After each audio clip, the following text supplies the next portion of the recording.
Massive disaster যদি হয়, আমরা ভূমিকম্পকে কেন্দ্র করে আমাদের ক্যাম্পেইন চলমান আছে। আমাদের সারা দেশে ৬২,০০০ ভলান্টিয়ার তৈরির একটা কার্যক্রম চলছে।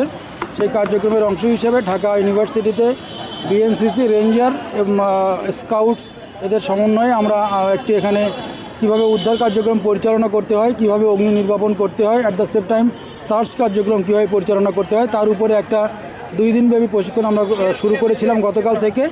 আজকে কিভাবে কত সহজে আগুন নেভানো যায় সে কার্যক্রমগুলো আজকে সম্পন্ন করেছি। আর একটা ম্যাসিভ ডিজাস্টার হলে আপনারা জানেন যে সেখানে বিভিন্ন ধরনের এলিমেন্ট ইউজ করা হয়, কোথাও কংক্রিট ইউজ করা হয়, কোথাও কাঠের ইউজ করা হয়, কোথাও মেটাল ইউজ করা হয়। এরকম আমরা একটা প্রপস তৈরি করেছিলাম, যেই প্রপসগুলোতে সকল ধরনের এলিমেন্টের সমাহার ছিল। আমাদের এই ঢাকা ইউনিভার্সিটির স্টুডেন্টদেরকে দিয়ে যেই এলিমেন্টের সামনেই পড়ুক না কেন, হ্যান্ড হেল্ড ইকুইপমেন্ট অথবা টুলস যা কিছুই থাক না কেন, এটা দিয়ে কত দ্রুত আমরা সেই জায়গাটাকে কাটিং অ্যান্ড পেনিট্রেটিং করে একটা ট্রায়াঙ্গেল তৈরি করে সেখানকার লোকজনকে কত সহজে ভিকটিমদেরকে বের করে নিয়ে আসতে পারি, তার উপরে একটা মহড়া আমরা এখন এতক্ষণ চললো।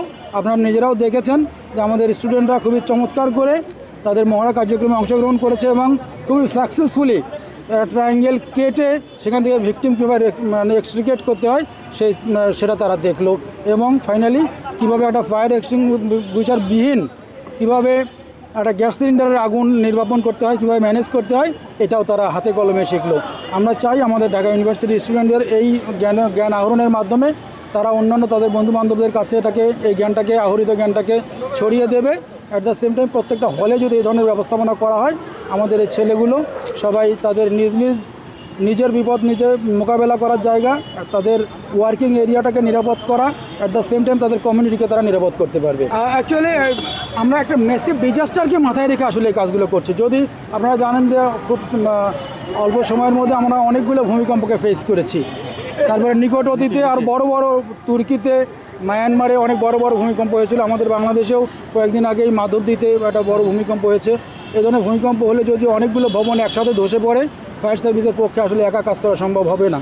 সেই ক্ষেত্রে ভলান্টিয়াররা আমাদেরকে যদি প্রপার সহযোগিতা করে, একই সাথে আমরা যে কাজগুলো করছি তারাও সেই কাজগুলো পারছে কিনা, এই জন্য আমাদের ইকুইপমেন্ট সহ তাদের হাতে ধরিয়ে দিয়েছি, যাতে তাদের দক্ষতার জায়গাটাকে একজন ফায়ার কর্মী হিসেবে যে দক্ষতা পায় সেই ধরনের দক্ষতা নিয়ে যেন কাজ করতে পারে, এই জন্যই তাদেরকে তৈরি করা।